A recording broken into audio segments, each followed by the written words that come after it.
So before I do that, I just want to extend some congratulations. Originally it was going to be to Cooper, but I'm going to trump that with Aaron Campman. It was announced today that he's going to be inducted in the Packer Hall of Fame. So really happy for him.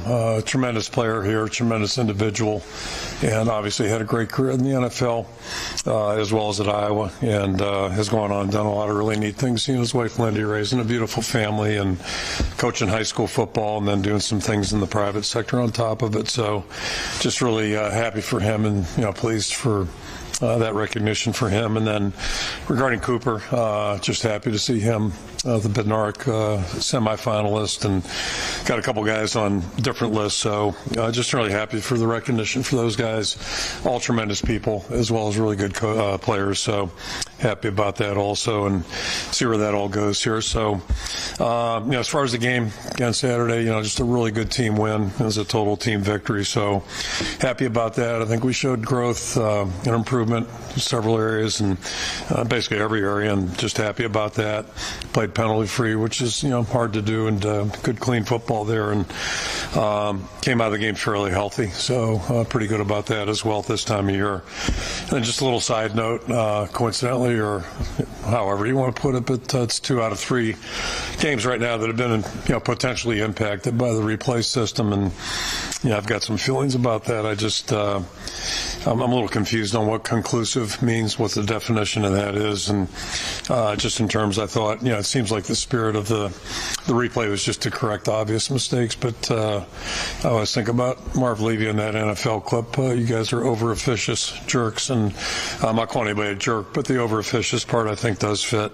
So, I just hope we as a conference or as a collective body, just go back and take a look at that again, because I think it's kind of a flawed system at this point.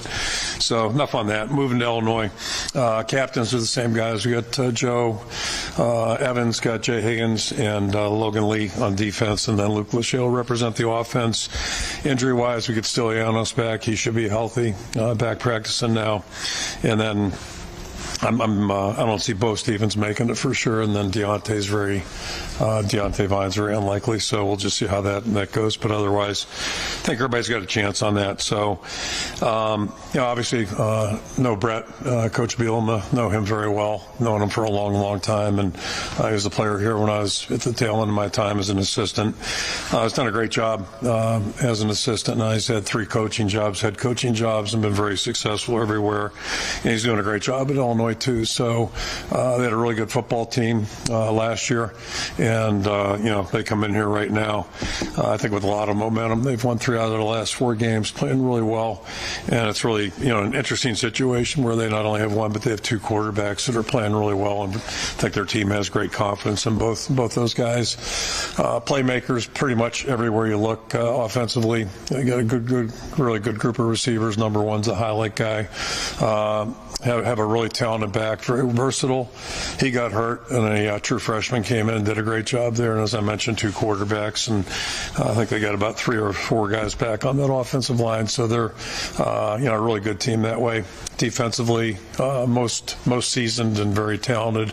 Up front, got a couple guys that are really challenging, pose problems for you, and I've done a good job in special teams as well. Number 1 returns punts, and they've got a young guy playing the kick return game who's doing a good job as well. So, like I said, they come in with momentum. We're going to have a big challenge on our hands. They have to be at our best Saturday, just like each and every week.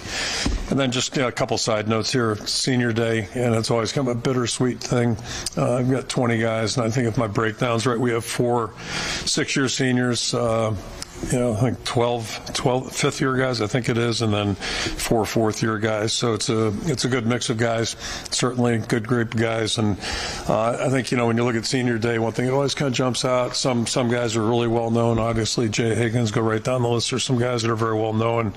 But you think about a guy like Kyler Fisher, which I think is kind of representative of our football team.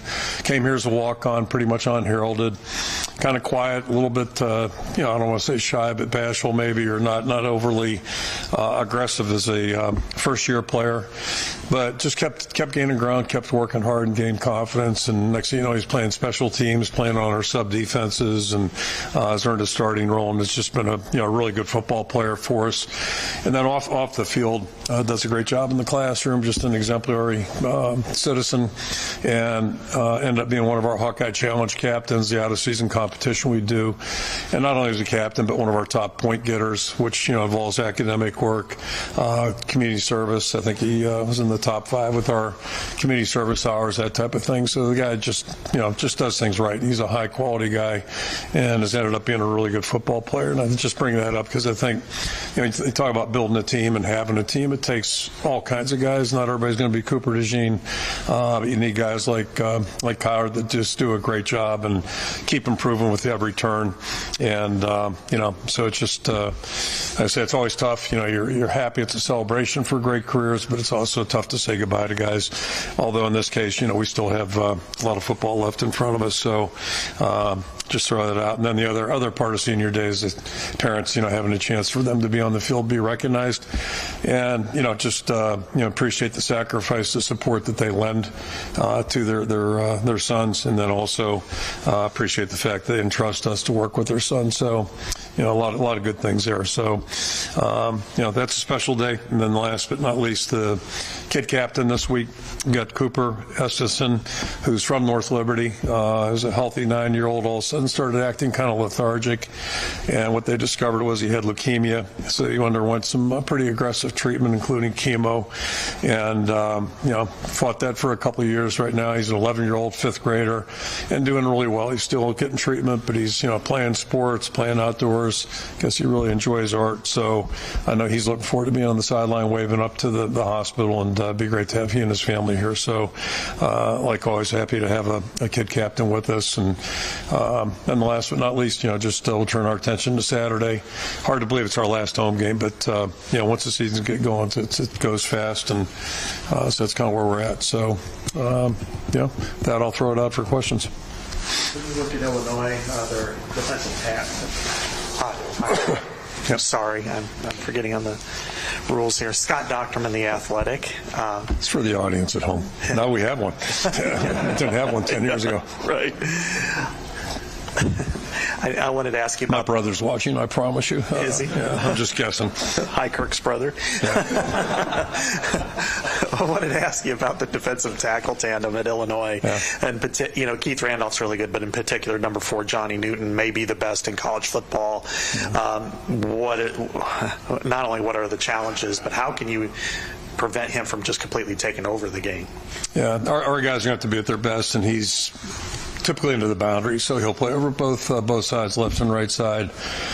He's really got an unusual combination. He's extremely physical. We're a big physical guy, but he's also really athletic, and it's tough to block him, tough to get in on him, and if you do, you're not going to stay there long. He's just he's a rare talent. I'm not saying he's Simmons in the bowl game that year, but there probably could be some comparisons. He's a guy that's just a really unusual combination of size, speed, strength, and agility. So that's going to be tough. And then, Randolph's on the other side, typically to the field. Sometimes they mix that up a little bit, but they're both having 2 guys like that in there, and they've got a big transfer guy playing nose who's doing a good job too. So it's tough to run up in the middle against these guys. It really is. John Seppi, Cedar Rapids Gazette, got the opportunity to potentially get the sole possession of the Big Ten West title this weekend. How much would it mean to be able to do that, considering these types of things don't happen every day, and the opportunity to potentially do it in front of your home crowd? Yeah, it's certainly a goal. At the start of the season, you want to be the Big Ten West champs if you have that opportunity. If we were on the other side, it'd be the other. But, the bigger goal right now is just winning games. And one thing you try to explain to the players, and I think they figured this out, there's really no downside to winning, and there's a lot of downside to losing. So not that it's all about winning and losing, but that's what you line up and compete for. So obviously it'd be great just to win. It's always great to win in Kinnick, and rarely is it easy. So that's kind of how this game's going to fall in line, I think. Hey, Kirk, LA Clough rivals. The defense didn't exactly struggle to start the season, but now they're once again among the top 10 in college football. What have you seen from them, how they've continued to will get better incrementally, but now those things are starting to add up, and they're really among the best. Yeah, I've said to several people, I think, we're clearly a better defense than we were 6-8 weeks ago. But that's what you hope for with all of our guys. You hope they're all improving, whether they're experienced or not experienced. And probably the biggest difference, at least from my vantage point, is non-experienced players have a chance to improve more dramatically. Whereas a guy who's already pretty good, it's not going to be quite as dramatic typically. It's kind of like gains in the weight room sometimes. Younger guys gain more and more dramatically. But, I think it's just, it's a residual. The guys have played well. They work hard in practice. They prepare. They study. And then the other component, I think, is, you gain some success if you do, some confidence when you do have success. And we've had some, so, I think that just kind of breeds a little bit more of it, and then the collective power of all that, this energy that's involved. And you got guys that, have played a lot of football that are doing a really good job. And then Jay's played a lot of football, but not in that role. And, to lose a guy like Campbell and then him step in and do what he's done, that's really impressive. But that's allowed our whole team to also keep playing pretty well. And, we lost some really good players off that defense last year. We talk about Kayvon, Riley, Jack, Seth. So, Lucas, Van Ness. And so it's a real credit to the whole group. They've all just kept working, and collectively they're playing pretty well right now. Kirk, John Sears, WHO-TV. With all the distractions this year, how has this team been able to stay the course and kind of keep the train on the tracks? And how proud are you of them to be where they are right now, despite maybe some of the off-the-field distractions? Yeah, just really proud of them and really happy for them. And it's, good things that happen. We try to, create a framework for them and give them some guidance. But, ultimately, it all comes down to players. Players play the game. They win and lose out in the field. And they're the ones that have kept the thing on the tracks, because they're the ones that didn't allow distractions to distract them. And there's a million of them. They come at you. And now, we got different forms of them coming each and every week. Now we got to deal with a little success, right? We scored 22 points and got a shutout. So, we're world champions. But, we still got a lot of work to do. And I think they understand that. And, but it ultimately gets down to the players. If you have the right kind of guys on your team, you got a chance to do some good things. And I don't know how good we are, but we're becoming a really good team in terms of teamwork part of it. And the rest of the stuff will just play itself out on the field. David Eichel, HawkeyeInsider.com. Kirk, talking to some of the players today, Jay Higgins called you a Hall of Fame head coach. Nico thanked you. And Jay, something that stood out to me about Jay is he just said there's no reason for him, being a Hall of Fame head coach, to remain so invested and so passionate about what you do every day. Just kind of curious for you, where does that kind of just passion come from or derive from? Yeah, it sounds like he wants me to retire. Is that what he's getting at? Call me old or what, It's just what I like, and kind of in a nutshell, there's fewer and fewer things I enjoy anymore, quite frankly. I can go off on a tangent on that one for about a half hour about college football. But the thing that hasn't changed since 1981, really, and I'll go back a year before that. My first year in college football was 1980 at Pitt. I still talk to guys on that team. That's however many years ago, 43, 44 years ago. We had really good guys at Pitt, and we had outstanding guys my 34 years here. So, that's really that's the best part of coaching. It was the best part of teaching when I was a teacher. And, it just kind of, I guess that was my niche. And at least I was lucky enough to find it. And I've been lucky enough to be around really good people. So it's what I enjoy. I enjoy being on the field. I enjoy being in this building. A lot of the other nonsense, it is what it is. And it's just, life changes and there's all kinds of stuff going on. But, I've been really lucky to be in good places with good people, and that's common denominator. So, we eat pretty good. I like food still. All right, get ice cream every now and then, and some other stuff. So it's all good. And the weather's been great. We've had one really cold day so far this season. 2 weeks ago today. Other than that, it's been great. Coach Matt Randazzo, WQAD. You've had Logan Lee running around here for 5 years now. I think he came here as a kid trying to figure out a position, and he started a lot of football games for you. Yeah. What kind of impact has he had on the field and then off the field in this locker room and in this program? Yeah, coincidentally, I just mentioned Aaron a little while ago, Aaron Campman. when Aaron was here, he was, like a 45-year-old guy on our team. He was married to, coincidentally, as an underclassman. He and Lindy got married, I believe it was spring of their junior year. And the parallels are pretty uncanny. I mean, they're both just really mature, beyond their years, focused. You worry about those guys having enough fun sometimes, like did they miss out on some of the good stuff you do in college. But they both seem, I know Aaron turned out pretty happy and pretty content, and I think Logan is too. He just came with an unusual maturity. So he's really been a good guy that way. He's gone through, like a lot of guys, going through the hardships. He's had injuries, surgeries, which, again, that's kind of like the people forget about what these guys go through physically, the hard work involved, coming back from rehab. He's done all that, always had a great attitude, and it just continues to grow, great leader. And to your point, like when we came out, we weren't sure what he was. We knew he was a football player. We just didn't know what. And, it's been fun to watch him go from a guy who's a little bit robotic and mechanical early in his career to being a really good football player and a really good defensive lineman. But you can't do it if you're not on the field. He missed a lot of time, so, playing catch up. But, boy, he's played really well now for a couple of years, and we'll miss him on a lot of levels, his leadership, all the besides being a great player. Tom Kakert, Hawkeye Report. Phil Parker was nominated for the Broyles Award again this year, and 10th year in a row, just came out. He had no idea that he had been nominated when he walked by a little bit ago. But just the importance and what your defense has done, in the last month with just one touchdown allowed.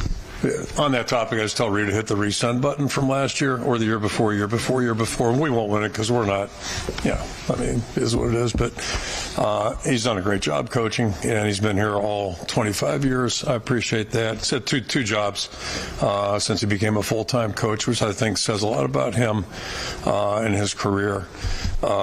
He's been invited to stay both places, and because he's phenomenal. He's an outstanding coach. And, the proof's in the pudding, just the way those guys have played. It's really very impressive. It's a team effort. I'm sure he would tell you that, or has told you that. But, he certainly learned well from Norm. Norm was the all-time best, and we've been very fortunate to have a real, continuity in our system. And it's worked out for us. They continue to tweaking it, looking at it, adjusting it. You have to because things change. But it's still pretty much the way it was 25 years ago. Obviously a little bit better now, but Phil's done a great job. John Patrick, Hawkeyes. Mike, for those of us who have to make predictions for Saturday's game, what version of Deacon Hill do you expect to show up? The first half version last Saturday or the second half? And why? Of them or us, our first, second, like it all goes together. It all goes together. What happened in the second half is just it's a process. You just keep playing, and then hopefully you're learning during the game, and just you just keep chipping away. But I thought from the start, like we were playing better than we had played offensively, and defensively we were doing a lot of good things. So. On the special teams, we're contributing. So that's kind of how we play, and hopefully you get better as the game goes on. No two games are really the same. They all got a life of their own. So you play them as they play out, but in a perfect world like that was what we're looking for. Just try to keep chipping away and just keep getting a little bit better. And, at some point, hopefully, you build a lead. And I saw the stat about us being whatever it is, 70-2, I think, with 8-point leads.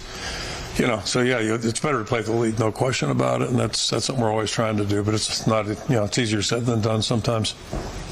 Tyler Tashman with the Des Moines Register. Wanted to ask about Nico.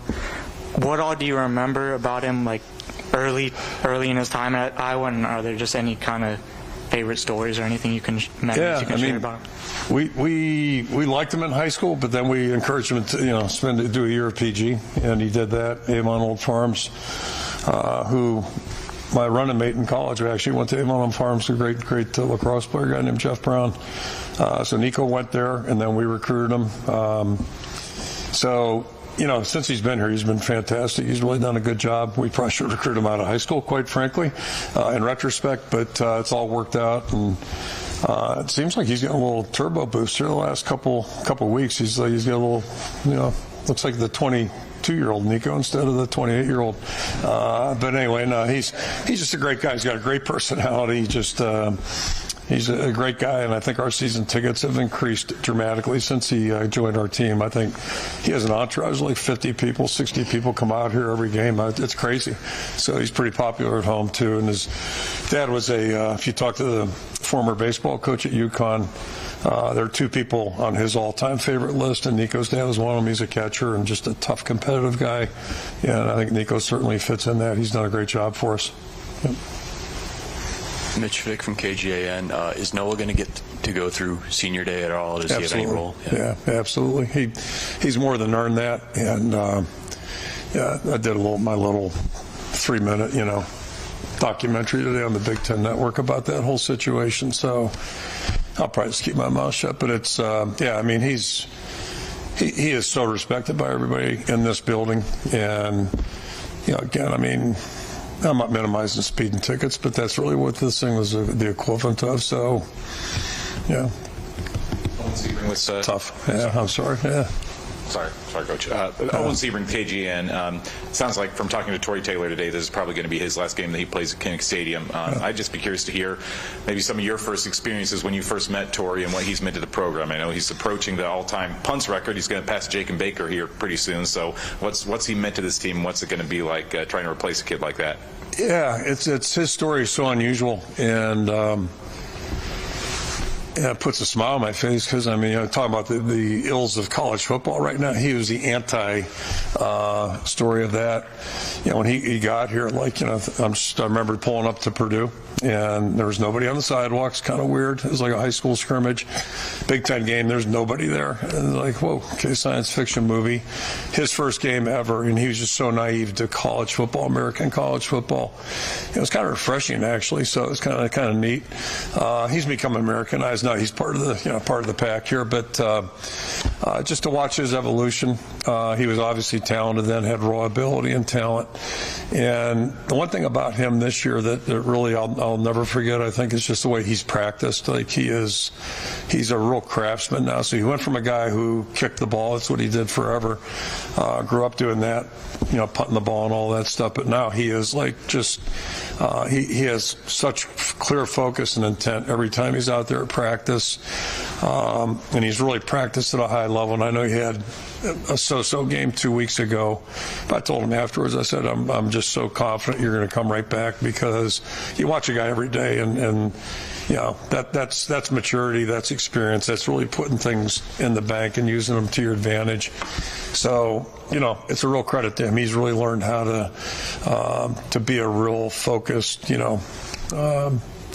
college football player, and he's been a really strong team leader on top of that. And he's got a really unique perspective, but he's a really good team leader. He cares about his teammates deeply, and specialists is kind of funny. It's like a relief pitcher in baseball. Those guys sit out in a different dugout. They're away from the main team and all that stuff. It's but there's some parallels to that. Yet when they go out there, everybody watches and sees what they do, and so he's in that situation, yet he's really done a great job bonding with everybody, and I think he enjoys life. I know he seems like he's really enjoyed his time here in Iowa, and just really, we've been fortunate to have him come through this place and be part of us. So just thrilled for him and his futures. Wish him all the best. Obviously, moving forward, all these guys. John Seppi, Cedar Rapids Gazette. I think it's been the last 7 seasons that you have had a Schulte in the building. What has Quinn provided from a leadership standpoint, and is it kind of something that what you're getting when you have a high school coach who's been as productive as Dwayne's been, and you're getting his kids? Yeah, I think there's some commonalities there over time. You think about Drew Tate's dad. Stepdad was a coach, and I can go right down a list. I remember coaching Mike Devlin here. His dad was a career coach, great guy, John Devlin. So, yeah, I think there's, when they grow up around it, and part of the advantage for a coach's kid is they see the hard stuff, not just the good stuff or the easy stuff. They're not fans. Like, they don't just show up at the stadium, oh, this is nice, everybody's got game uniforms on, all that stuff. They see the tough part about competition and the disappointments, all those things that come with it. So I think they have a little different perspective maybe. And, Dwayne's an outstanding coach, not a good coach, outstanding teacher. And all that whole family's first class. They're just tremendous. So, and then, Q's done a great job. We talked about Kyler coming as a walk-on, and, he kind of come in quietly and all that, but you just watch him gain confidence each and every year. And he's worked extremely hard like Kyler, like all these guys. They work so hard. So that's the fun part, whether it's Tory, all the guys we're talking about, where they are 4 years after they get here or 5 years. It's a big, big difference. And, it's kind of a neat thing to see. Hi, Kirk. Jack Leda with KCRG TV9. We were joking with some of the guys that, they were saying they're not exactly excited to run out of the tunnel if, in case they show too much emotion. You've been through a lot of these senior days. What do you tell them about kind of balancing the taking it all in, which I know is important, but balancing it with putting it aside once the game starts, and the best ways to do that? Yeah, it's hard. I mean, it's easier to talk about it and say, here's what you ought to do. But I think it's kind of interesting to hear, like the first time they come out in the swarm is usually a pretty emotional thing for them and their parents. And then, you close it out at the end of your career the other way. You come out without a swarm and get introduced, and it's probably more moving. And I've done it as a parent 3 times. So it's a pretty special thing. So there's going to be those highs and lows that they got to go through, and then somehow they got to scramble and recover. And I think we got 5-8 minutes there to get their stuff back together. But it's easier said than done, and it is emotional. So I don't know. I wish I had the answer. 25 years still searching. So. Blake Hornstein, Hawkeye headquarters. Coach, I know you've said in the past that, when it comes to the pantheon of great Iowa punters, Reggie Roby's one and everybody else is too. But when it comes to fan favorites, you see the shirts. When Tory's name goes up on the Jumbotron, everybody goes crazy. Even 3 and outs, Tory gets the pop. I mean, as far as fan favorites go, where does he stand among the players that you've seen and coached over the years? I'm in that fan club too, okay, just so you know that. In fairness to Reggie, like we didn't have social media and all that stuff going on back then. He'd probably sell a few T-shirts too. And one thing I've always said about Reggie, I got here his last 2 years, but I've heard about his prowess in high school. He probably could have been all Big Ten at several positions based on what I know, maybe a couple sports. I mean, he was just a great athlete, and I'm not suggesting Tory's not, but I mean, Reggie Roby was, and he was a first-class guy, like just a great guy. So, I mean, he was in a real special tier. But, I tell you, Tory with every step, and Jason Baker, had a pretty good NFL career too. So it's, those are pretty good names you're throwing around. But yeah, Tory, and plus, he's got the advantage of being Australian, right? He's got the accent, all that stuff. He's got great personality. So I think, he's just a likable person. You really got to like him, and I especially like him when he punts the ball really well. I have a, fondness of people like that too. So it's pretty good. Yeah, he's a great story.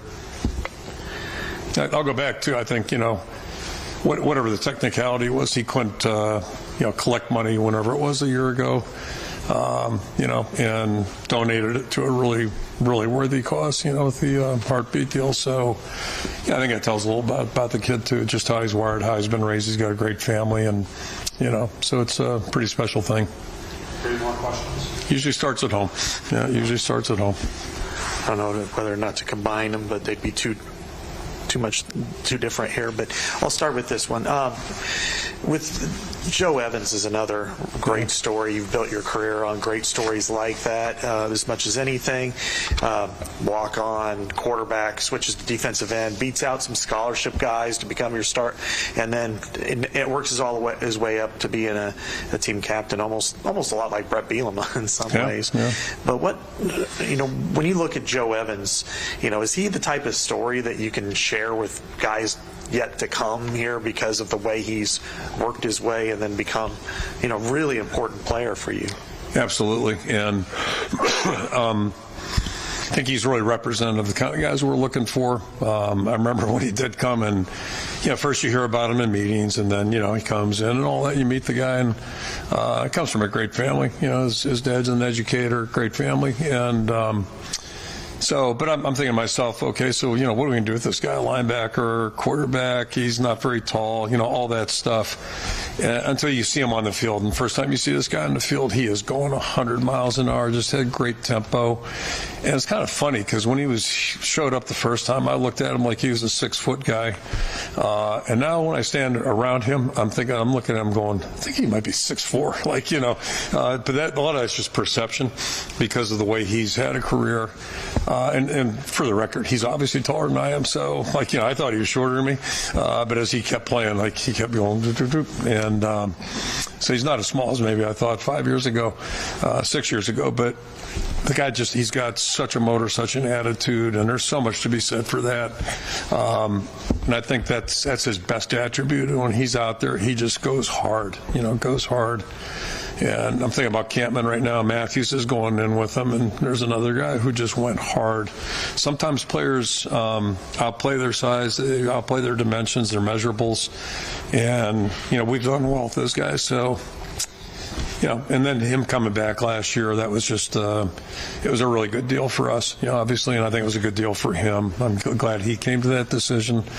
But, that was one he had to make for himself, and he did, and he, conferred with his family and just thrilled he's back with us because he's a tremendous player, but a really strong team guy on top of it. Coach Matt Randazzo, WQAD. Brett Bielema comes back to town. I know in 2021 he wasn't able to come because of COVID. He talked yesterday at his press conference about University of Iowa, your staff, yourself.